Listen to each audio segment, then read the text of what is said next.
ku ssaawa 11 ez'okumakya nga 11 mu mwezi ogw'e11 mu mwaka gwa 1918 Ssematalo yasooka yaggwa.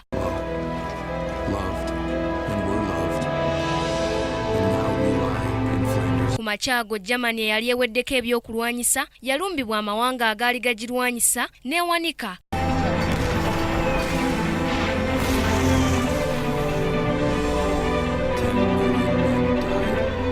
Yakola endagaano y'okussa wansi ebyokulwanyisa wakati ku kkubo ly'eggaali y'omukka eryali lidda e Bufalansa.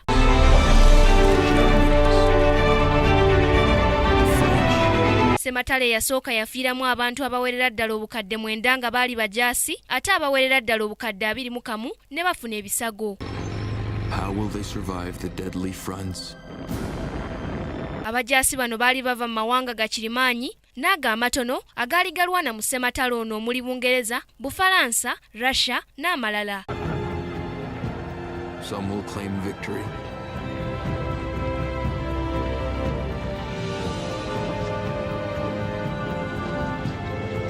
Abantu ba bulijjo abawerera ddala obukadde 5 baafa endwadde, enjala n'okubaluka kw'ebyokulwanyisa binnamuzisa. Their bodies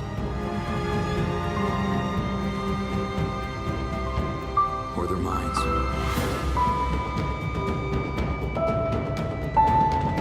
Ssematalo ono yatandika mu mwaka gwa 1914 mu mwezi ogw'omukaaga ng'ennaku z'omwezi 28 oluvannyuma lwa kabaka w'eggwanga lya Austria-Hungary eyali amanyiddwa nga Archduke Franz Ferdinand okuttibwa ne mukyala we Bosnia mu kibuga Sarajevo omusajja Omusabiya eyali ayitibwa Gavrilo Princip.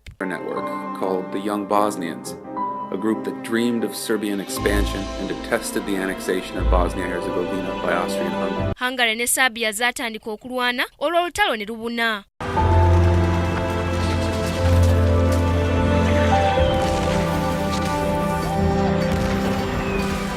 Ku lwa Kingdom TV, Nasaka Joweria, amalindirire.